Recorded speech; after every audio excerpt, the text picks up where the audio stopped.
Hey guys, it's Chris at Highland Guitars. You're watching another one of my YouTube guitar building videos. If you're new to the channel, welcome. I hope that by the end of this video, I'll have earned the honor and privilege of your subscription. What I want to talk about in today's video is I want to do a quick follow-up to the video I made last week where I talked about the use of non-traditional woods in building guitars. And of course, as I mentioned in that video, a traditional wood would be like mahogany, alder, swamp ash, maple, rosewood, ebony. Those are woods that you see used all the time in making guitars, and they are the ones that have traditionally always been used in making guitars. But it really goes back to the 1940s, 1950s, when guitars really started to grow in popularity. At that time, the companies that were making the majority of guitars, like Martin, Gibson, Fender, Rickenbacker, and there's a host of others.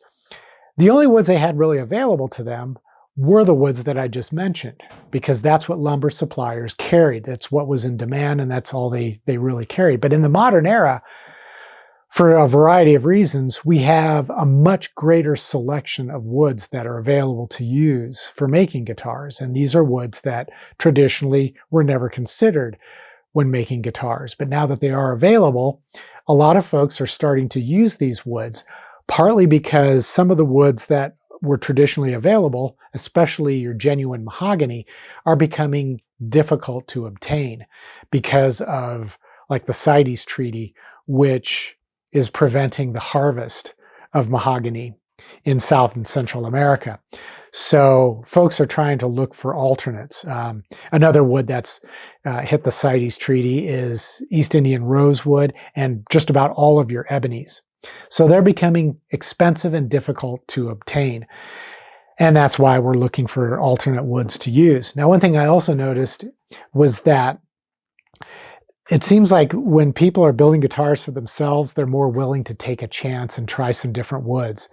Now, those of you who build guitars for customers are probably less likely to do that because your customers, more often than not, want a traditional wood in the guitars that are built. And it can be really difficult to convince them to try something that's non-traditional. I know I've tried it myself.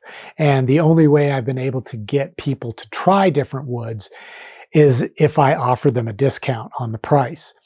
And really, you can only do that if you can obtain that wood at a cheaper price. Otherwise, it doesn't make sense to do it. So it just doesn't happen that often. But I thought I would read off a list of some of the different kinds of woods that folks mentioned in the comment section for that video.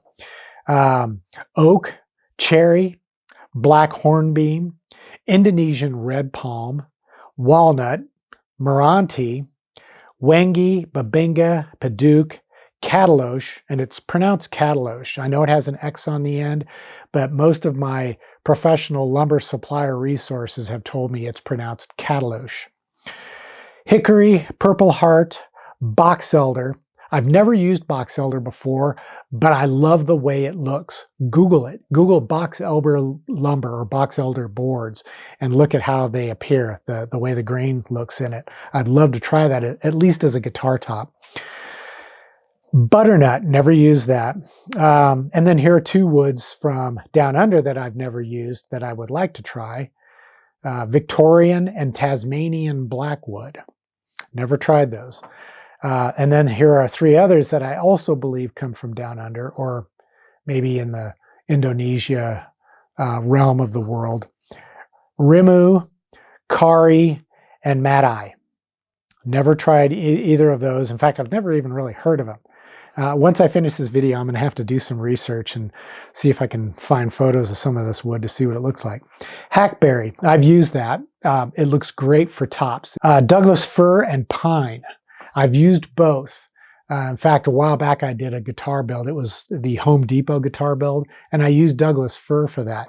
Both make really great guitar bodies. However, if you're going to purchase it, you got to make sure the wood is dry, because most Douglas fir and pine that's sold in the lumber market, at least here in the United States, is still fairly wet because it's used in construction. It's not really used for furniture or making guitars. But I do know that, for example, Fender use Douglas fir and pine in some of the Telecaster bodies, and it works really well. And when you find it dry, it has a great tap tone, even though I've always made fun of doing tap tones. But you'll find that if you tap it, it actually can have more resonance than mahogany does. Plywood. Now, when I did that Home Depot build, I used plywood, and it looks great as a top because it can have some pretty interesting grain patterns. So that's always something to consider. I'm not sure I would make an entire guitar body solely out of plywood, but making it as a top can make an interesting looking guitar. Hey guys, if you're really enjoying this video, it would be awesome if you would click that thumbs up button down below. And if you're new to the channel, click the subscribe button while you're at it. Both are free to do. They don't cost you anything, and it's a great way to show my channel support. But if you really want to get the most out of this channel, I would suggest you click the join button down below, because as a member, you're going to have access to exclusive content that contains a lot more information and detail than the rest of my videos on this channel. Also, you're going to have access to my Q&A live streams. Now let's get back to the video. Bolivian rosewood. I love this stuff. It's also known as Pau fir or Murado, and it has a very hard, dense structure and makes a great fretboard. Plus, you can sand it to the point where you can polish it, so it has a lovely feel to it. I really love Bolivian rosewood. In fact, if that's all that was available, I'd be happy. Zebra wood. I've never used zebra wood before, but to me, when I see it in the store, I'm always thinking of pale moon ebony. It has a very similar look to it, but it's easier to source than pale moon ebony and a whole heck of a lot cheaper. I think it would make a great fretboard. Possibly a neck as well, but I'm not sure. I'd have to check the weight on it. Beech. I've never used beech. Sycamore. I've never used that either. Now, another wood that wasn't actually mentioned, but I want to bring it up because I've used it myself. Mountain mahogany.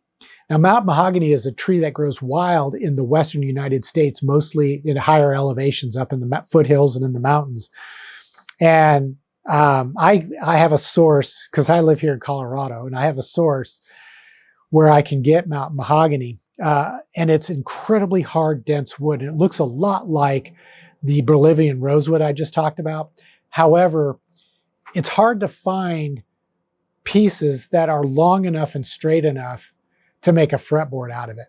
I've used it for making knife handles, so works really well for that, but I'd love to find a piece big enough that I could process into a fretboard.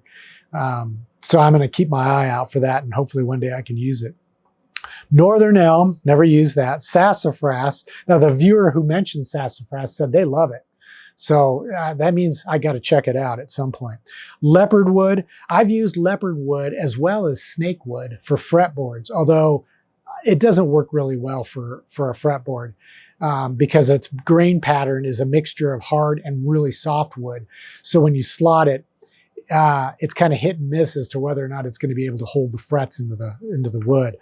But I think it would make a great guitar top. And possibly a neck if you could find a piece big enough. I don't know. It's definitely a very unusual texture to it, so something you would either appreciate or probably hate if you made it into a guitar neck. Spanish cedar. Now, I know a lot of guitar builders who are using Spanish cedar because it reminds them of the way Honduran and genuine mahogany used to be, 40, 50, 60 years ago, when they were cutting down whole forests of the stuff for lumber, which they don't do anymore because of the CITES Treaty. But the mahogany, the genuine mahogany that you can purchase today is mainly coming from trees that either fell on their own in the forest or were sunk in rivers, because what they used to do is cut down huge numbers of those trees, throw them into a river like the Amazon, and float it down to a lumber mill. Well, some of those logs would sink. So what they're doing is they're going back into those rivers and pulling those old logs out. But they're much harder and much heavier than the mahogany that was normally cut down and processed. So the way I see it today, most of your genuine mahogany is nowhere near the quality that it was like I said, 40, 50, 60 years ago. But Spanish cedar apparently is very similar to what that old mahogany used to be like. The only thing is it does have a strong odor to it. Now it's not an unpleasant odor because a lot of people make boxes and stuff out of Spanish cedar. So I don't know if that odor remains after you apply a finish to it, but I know a lot of guys use it. Sapelli. Now I've used Sapelli before because when you first look at it from a distance, it looks just like mahogany. However, the minute you pick it up, you realize it's not because it's extremely heavy. But quarter sawn Sapelli looks amazing and it makes a great neck and a great fretboard. But if you're going to make a body out of it, I would definitely recommend that you chamber it, save some of the weight. Now here's an interesting wood, Paulownia. Paulownia comes from, I think it's China and Korea. And that wood, I've started to notice, is becoming really popular with a lot of Indonesian guitar manufacturers. In fact, I think I've seen some Fender guitars, or maybe the Squire guitars, and maybe Epiphone guitars, that use the Paulownia because it is a cost effective source of wood. It's very inexpensive. And it's starting to appear more often from luthiers who are building guitars. They're starting to explore it. But what I've noticed is I've seen a lot of ads on the internet for an investment company that's trying to get people to invest in farming Paulownia, which is actually comes from a tree called the Empress tree. So what I think they're trying to do is get farmers in the southern United States to consider planting Empress trees because it's a viable alternative crop and can help protect farmers' profits in years when their normal crops aren't profitable. It's a fast-growing hardwood, but it's only a hardwood because it's a deciduous tree, which means it loses its leaves. But in truth, the janka hardness is very soft. So I think it's even softer than alder, but it's still considered a hardwood, like I said, because it's a deciduous tree. Now, the last wood I'm going to mention is teak. And teak is something I've never used before, but it's something I've always wanted to use. And a viewer mentioned it and said that they had great luck with it. So who knows, maybe that's something I'll consider to use down the road. I've always wanted to try it. At any rate, that's what I wanted to cover in today's episode. If you enjoyed this and found it useful, give it a thumbs up, as always. And of course, if you want to help support the channel, you can visit eguitarplans.com or my Highline Guitars merch store.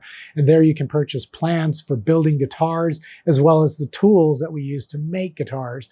And you can also pick up a t-shirt, coffee mug, hoodies, a baseball cap, and anything you spend is going to help support this channel financially so that I can keep building these guitars, making these videos, and sharing my knowledge and experience with you. And of course, like I said earlier, you can also consider joining the channel where you'll be able to watch videos just like this one, but with a lot more information and detail. So until the next episode, as always, take care, stay safe, and I hope you'll be back for more guitar building videos.